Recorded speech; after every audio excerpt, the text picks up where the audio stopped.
Okay, this is the Year 9 Spring Physics revision sheet. So the first section is speed and velocity, and you've just got to learn some typical speeds. So walking is 1.5, and then it gets nice and easy. So it's walking, running, cycling, and then just double it every time. So a car travels 1,600 metres in 2 minutes. We don't want that. That's got to be changed into seconds. So times by 60 equals 120. And it wants the average speed of the car. So shoot Donald Trump, and we're away. And so speed equals distance over time, 1,600 divided by the 120 seconds, not the 2 minutes, equals 13.3, and your unit is meters per second because we've got meters divided by seconds there. Okay, so the next part is we've got to design an experiment, and we're investigating how the height of the marble, so how this bit, we're going to change that, affects this. This is the bit that we're going to measure with an eye. Dodgy eye, but it'll do. So how could the speed of the marble at the end of the ramp be determined? So the crucial part is we want the speed here. So we just need to know the distance, and for that I'm going to need a ruler. Remember to make sure you say your equipment. Well, the other thing we need is a stop clock so we can measure the time, and then we can use our shoot Donald Trump. So how could we do it? First part, measure a set distance at the end of the ramp with a ruler. Use a stop clock to measure the time, and you can see I've got in there the equipment to travel that distance, whatever it is, 10 centimetres. And then the last part, speed equals distance divided by time. And try to use the words where you can for worded ones like this. And it says, what's the independent variable? So that's the thing that we change, and the thing that we're changing here is the height. So the stopping distance is the dependent, so the height of the marble. Explain why stopping distance increases as the height of the marble increases. So what we're saying is, well, if I start taking a marble and making it higher and higher and higher, we're increasing the GPE. If I then allow that to roll down the slope, it's going to go to kinetic energy. When it gets to this rough surface, that's going to be changed to thermal energy because we've got friction. So we've just got to put these energy transfers in, and then why does it increase? So we just really want the word more or increases every time. So increasing the height increases the GPE, or the gravitational potential energy. That gravitational potential energy will now turn to kinetic energy as it moves down the slope. And the last part is, and more kinetic energy will lead to more thermal energy from friction. Or we've just got to transfer more energy to thermal energy, so it has to go a further distance. Okay, next one, what is a vector? So that's a quantity with a size, the posh word's magnitude, and a direction. Then give 3 examples of vector quantities, any of these, and just pick your favourite 3 to learn. So clearly we've not done much on magnetic or electric fields, so don't use those. So we've got velocity, and if I just put those into symbols, so we've got velocity, we've got displacement, and we've got a force in newtons. I'll put that there. So we've got a force in newtons. All the other one you know is we've got an acceleration. That's it there. I'll put an F for force actually.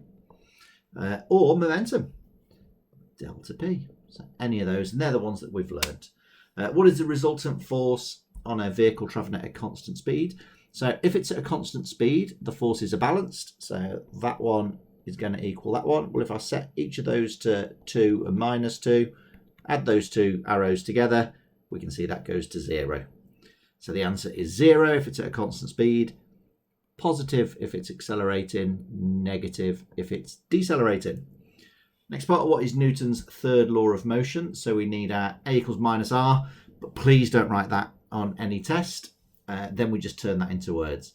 For every action, there is an equal and opposite reaction. And an example would be blow up a balloon, dodgy balloon, let go of it, gas goes that way, balloon goes that way. And those forces are, let's get those arrows sorted, equal in size and opposite in direction. There we go. Newton's second law can be summarised with the equation F equals ma. So that's my fat RT. And it just wants to know the force. It's nice and easy. F equals m times a. So kilograms, happy with that. Meters per second, happy with that. No unit changes. So F equals m times a, mark. Take your 2 numbers, multiply them together. 168, and forces are newtons. The next one, we're now on the acceleration section. A cyclist accelerates for 4 seconds. They start at 1.5 meters per second there. So they start, that's U. They finish at 9, that's V, your final velocity. I'll put little arrows above because they're vector quantities. And it says, what is the acceleration? And it even gives us the equation, A equals V minus U over T. So it's then just collect all of those. You're in the unit I want for 4 seconds. So it's just fab and groovy, get on with it. So A equals V minus U, so that's my final speed 9, take away my starting speed 1.5 divided by 4, and that comes to 1.875 meters per second squared. Now, if my calculator only gives me a few decimal places, like 3 or 4, write them all in. If it gives me lots and lots and lots and lots and lots, so for example, if I had 2.14328, just go to the second decimal point, 2.14. Okay, as a general rule, just go with 2 decimal places if there's lots and lots of numbers. The following is a set of acceleration data in meters per second squared. Circle the anomalous value. That just means the odd one. So that's that one there. All the others are really close, 1.2, 1.3, 1.4, 1.2, but 2.6 is miles away from the others. And then what's the mean? We do not include the anomalous result in that. All right, that is a naughty, naughty result. We're not using it. So add them all up, 1.2 plus 1.3 plus 1.4 plus 1.2. Make sure you press the equals on your calculator first. Divided by 4. Or put all of that into your calculator and use your fraction button if you're fab at using your calculator. So that comes to 1.275. Now, we would get a mark for that, but the next bit, we can't make our results have more decimal places or more precision than the results that we use. So now we're just going to go and say, well, this is 1 decimal place, so I want my result to 1 decimal place. 1.275 will turn to 1.3 meters per second squared. Next one, it says describe the motion using the velocity time graph. So we can see we've got these sections, and we know that here's constant speed, acceleration, constant speed, deceleration, constant speed. But you've got to use the graph. So all the time, make sure you're referring to the time on the bottom. So any examiner knows which bit you're talking about. And your best friend for this is the word between. And we're just going to take each of those lines. So our first line here is between 1 and 2. So between 1 and 2, it's a constant speed. And we can see it's in between 2 and 4, so that is 3. Now we're going to do the next line, this gorgeous one here.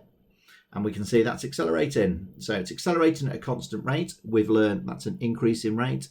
That's a decreasing rate. Now, if you wanted to, if you really wanted to show off, if the question asks for it, but I don't think it does, you could find this change here. So that's 9 to 3. It's a change of 6. That's a change of 2. That bit's garbage. That needs to be 3 because it'd be 6 over 2. So on to the next one.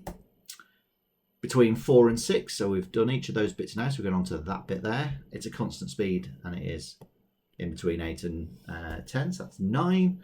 Next part is deceleration, despite the fact that my animation's rubbish.